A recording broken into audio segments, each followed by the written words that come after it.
Hello friends, Neha એજ્યુકેટરમાં આપનું સ્વાગત છે.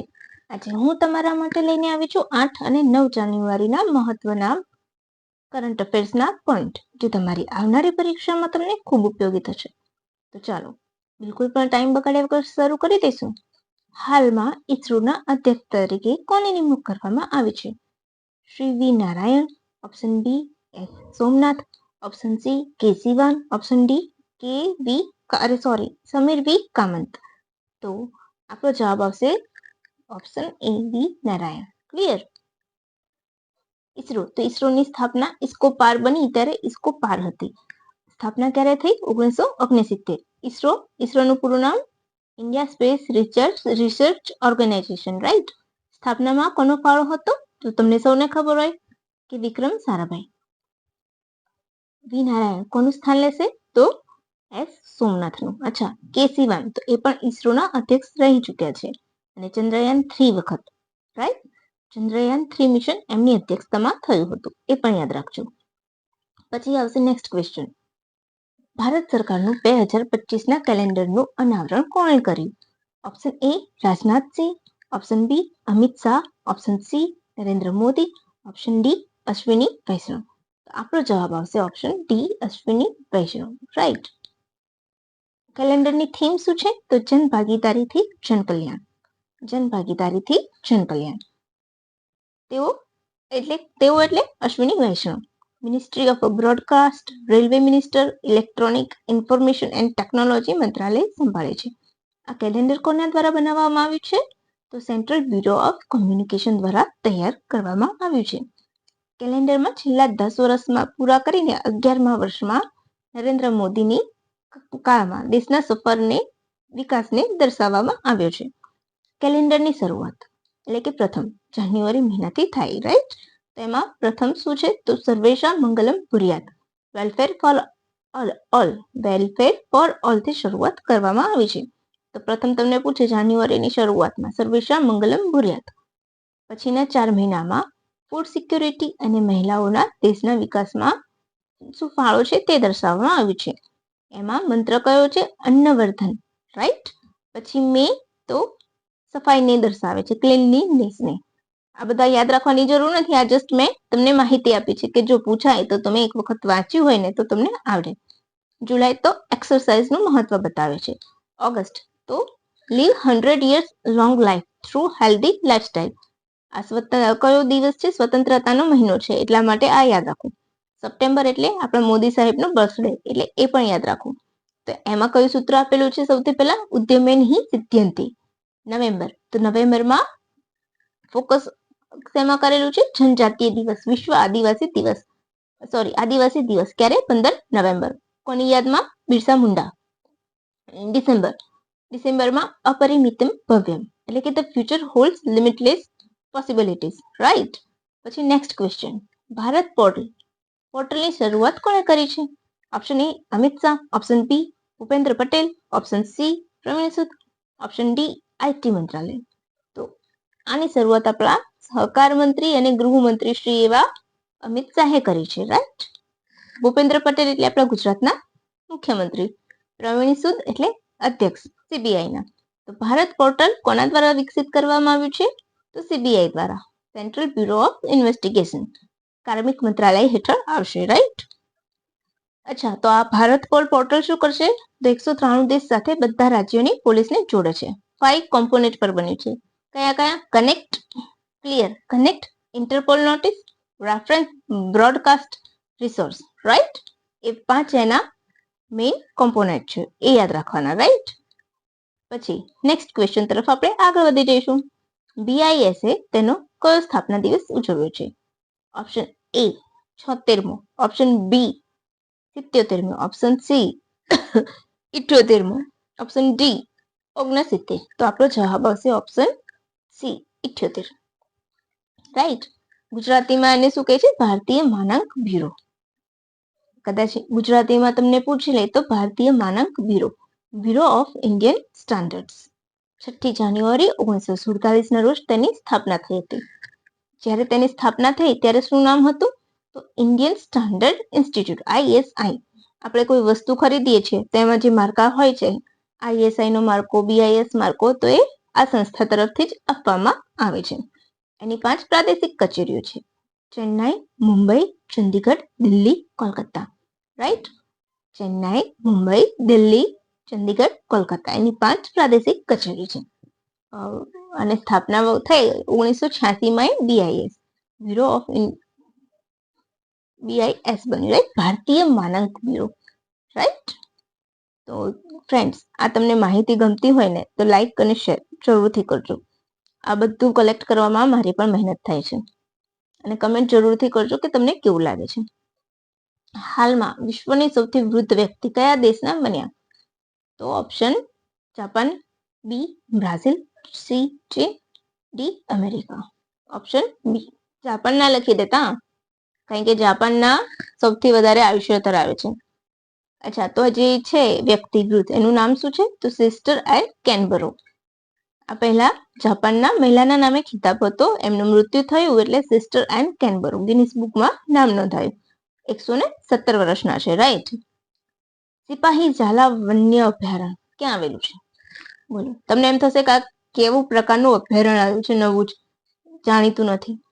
હા, તો હું કહું છું ને કે એમાં ક્વેશ્ચન લાવી છું.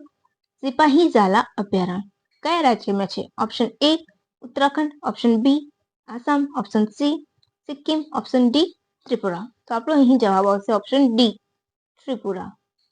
ડન. ત્રિપુરામાં છે. કેમ ચર્ચામાં છે? તો અહીં બેન્ડેડ રોયલ બટરફ્લાય પ્રથમ વખત જોવા મળ્યું. ભારતમાં આ બટરફ્લાય પ્રથમ વખત જોવા મળ્યું છે. શું નામ છે? તો રોયલ બટરફ્લાય જોવા મળ્યું. અને ફ્રેન્ડ્સ, આ છે ને જીપીએસસી ના ફેવરેટ ક્વેશ્ચન છે. જ્યારે પણ આવું નવી પ્રજાતિ કે નવું કંઈ પણ જોવા મળે છે ને તો એ વન લાઇનરમાં તો પૂછે જ છે. તો આ તમે 7 સ્ટાર લગાવી લેજો. એનું વૈજ્ઞાનિક નામ છે રચના જાલેન્દ્ર. ક્લિયર? સિપાહી ઝાલા વન્યજીવ અભયારણ્ય કયા રાજ્યમાં છે? તો ત્રિપુરામાં. ક્લિયર? અહીં કયું બટરફ્લાય જોવા મળ્યું? તો બેન્ડેડ રોયલ બટરફ્લાય. ભારતમાં એ પ્રથમ વખત જોવા મળ્યું એટલે ચર્ચામાં આવ્યું છે. પછી next question. Athletic federation of India ના પ્રમુખ તરીકે કોની નિમણૂક કરવામાં આવી? તો option A Sudhanshu Mittal, option B Bahadur Singh Sagoo, option C Adille Sumariwalla, option D Anju Bobby George. બોલો. તો આપણો જવાબ આવશે ઓપ્શન બી